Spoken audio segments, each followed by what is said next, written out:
అందరికీ నమస్కారం. So welcome to T pack. ఈరోజు న్యూస్ పేపర్లో వచ్చే న్యూస్ను అనాలిసిస్ చేద్దాం. సో ఇది చూడండి, యాక్చువల్లీ నిన్న చెప్దాం అనుకున్నాను. So Ravi Kishan on Laapataa ladies chosen as India's entry for Oscars for the first time in my 35-year career A film. So Laapataa ladies అనే ఫిలిము భారత్ తరపున ఆస్కార్ ఎంట్రీ అఫీషియల్ గా కూడా film federation of India announce కూడా చేసింది. Official గా Oscar race లో భారత్ నుంచి Laapataa ladies entry అయింది అనమాట. సో లాపతా లేడీస్ గురించి చూద్దాం ఫస్ట్.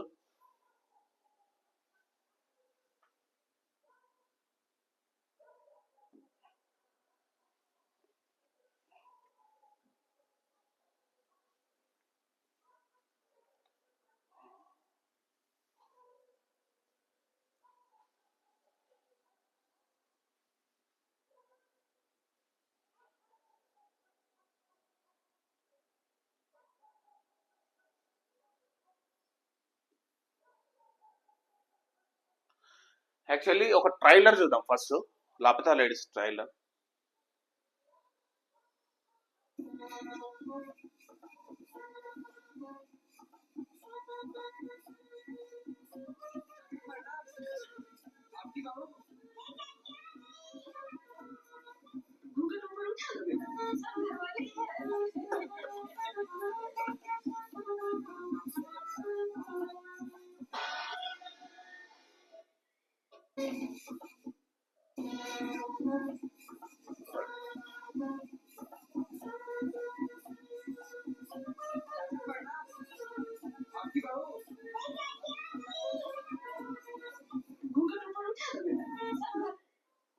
జస్ట్ ఈ పిక్చర్ గమనించండి.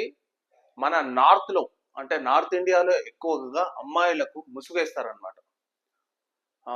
మనం ఇప్పటికి కూడా చాలాసార్లు గమనిస్తూ ఉంటాం. ఇక్కడ కూడా హైదరాబాద్ లో కూడా మార్వాడీస్ కానీ ఎవరైనా ఉంటే వాళ్ళకు ఈ కల్చర్ ఉంటుంది. సో అమ్మాయిలకు జస్ట్ పెళ్లి కాగానే ఇట్లా ముసుగేస్తారు అనమాట, చీరతో ముసుగేస్తారు, వాళ్ళ కల్చర్ అది. సో ఆ కల్చర్ తో వచ్చిన చిన్న ప్రాబ్లం, సో అది ఎంతవరకు దారి తీసిందో చూడు. ఇతను ఈ అమ్మాయిని పెళ్లి చేసుకుంటాడు ఒక ఏరియాలో. ఆ ఏరియా నుండి అమ్మాయిని తన ఇంటికి తీసుకొస్తాడు అనమాట. తన ఇంటికి తీసుకొచ్చే క్రమంలో రైల్లో ప్రయాణిస్తాడు అనమాట. రైల్లో ప్రయాణిస్తే సేమ్ ఇదే డ్రెస్ వేసుకొని ఇంకో అమ్మాయి కూడా ఆ రైల్లో ఇంకో అబ్బాయిని పెళ్లి చేసుకొని ఇద్దరు ప్రయాణిస్తుంటారు. సో ఒక ఒక స్టాప్ వస్తుంది, వీళ్ళు దిగే స్టాప్ వస్తుంది. దిగే స్టాప్ వచ్చినప్పుడు అమ్మాయిలు అనేది ఎక్స్చేంజ్ అవుతారు అనమాట. ఎందుకంటే సేమ్ డ్రెస్ సేమ్ ముసుగు ఉండడం వల్ల ఈ అబ్బాయి తన భార్యని కాకుండా వేరే వాళ్ళ భార్యను తన ఇంటికి తీసుకొని వస్తాడు.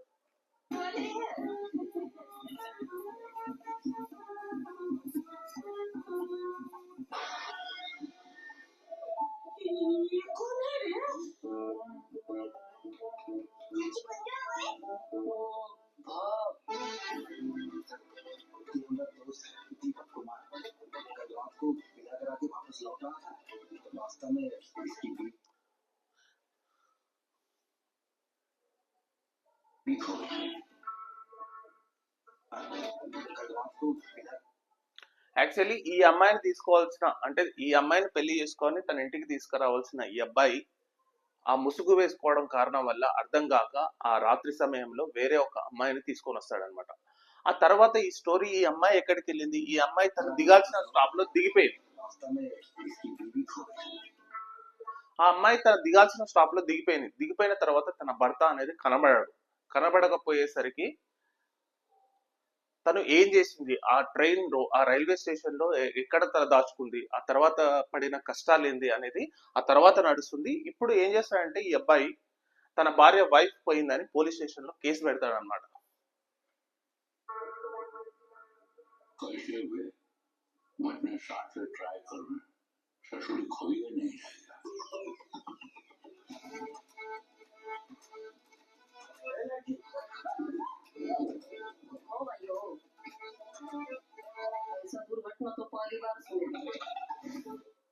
ఆమె ఒక ముసలామె అంటే మంజుమల్, ఆమె క్యారెక్టర్ ఏం చేస్తారంటే ఆమె టీ అమ్ముకుంటది. ఏది ఆ రైల్వే స్టేషన్ లో ఆమె దగ్గరికి ఈమె వెళ్తుంది అనమాట. ఆ టీ అమ్ముకునే ఆమె దగ్గరికి వెళ్ళి ఆమె దగ్గర పనిలో ఉండి ఆమె దగ్గరనే ఉంటది. సో ఈ ఈ నిజమైన భర్త ఎవరైతే ఈ అమ్మాయిని పెళ్లి చేసుకున్నాడో అతను ఆ ఫోటో కూడా అంటే ముసుగేసుకోవడం వల్ల ఆమె ఫోటో కూడా ఉండదు. ఆ ఫోటో కూడా ఆ ఫోటోలో కూడా ముసుగేసుకొని ఉండడం వల్ల ఆమెను వెతకడం అనేది చాలా కష్టం అవుతుంది అనమాట.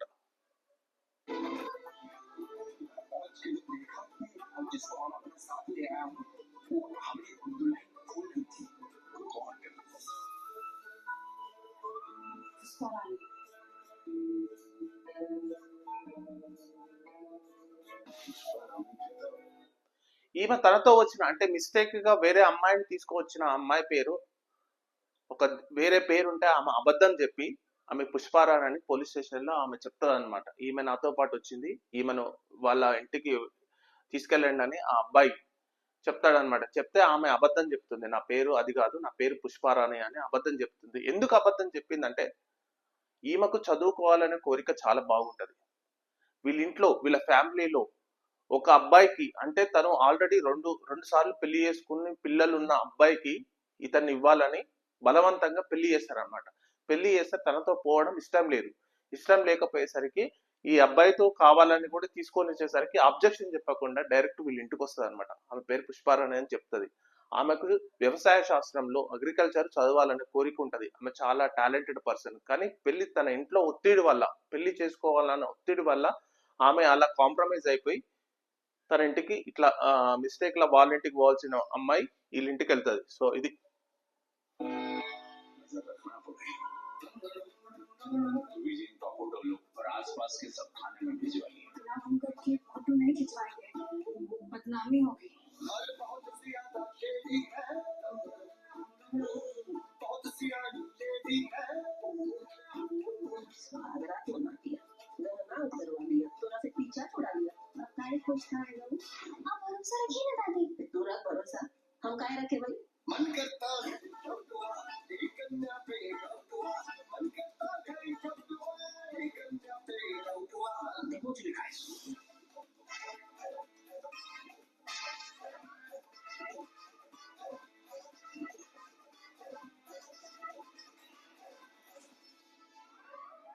वाली का फोटो लाओ। हाँ सर लाए। इकलौता फोटो है, शादी का दिन खिंचवाए थे। वाह, बहुत सुंदर है। मैं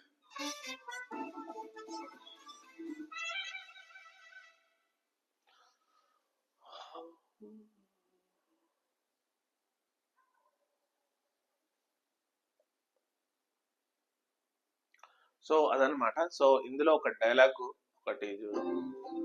अपना घर समझ के आती रहना, हम सबको तुम्हारा इंतजार है।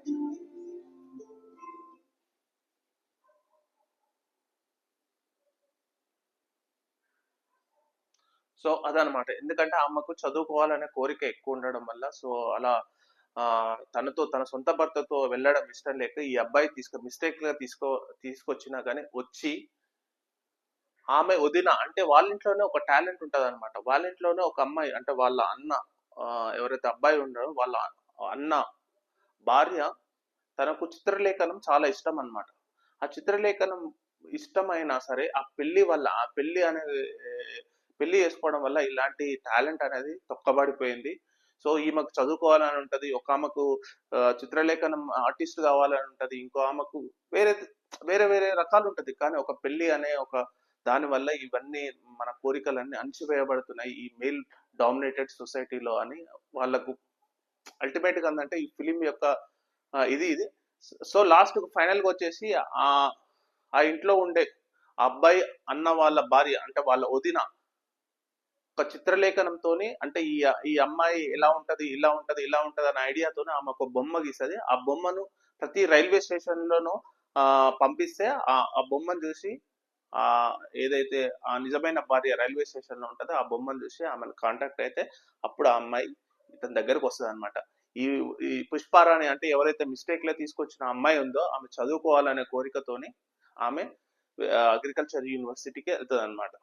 సో ఇది సో చాలా బాగుంటది యాక్చువల్లీ సినిమా. ఇది నెట్ఫ్లిక్స్ లో ప్రెసెంట్ గా అవైలబుల్ కూడా ఉంది, వీలైతే చూడండి కూడా.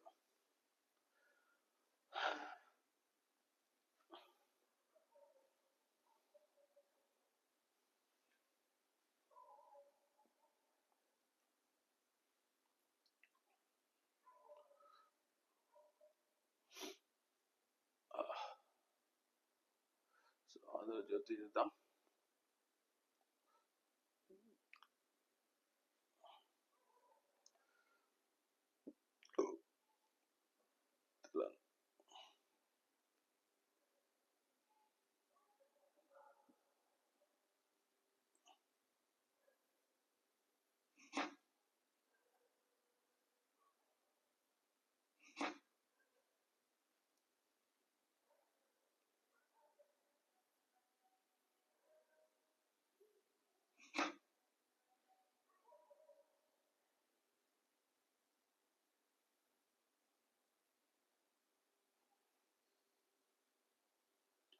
సో దసరాకు మంత్రివర్గ విస్తరణ. సో దసరా టైంలో మంత్రివర్గ విస్తరణ అనేది దాదాపు ఇంకా 6 మందికి ఇవ్వచ్చు అనమాట మంత్రి పదవి.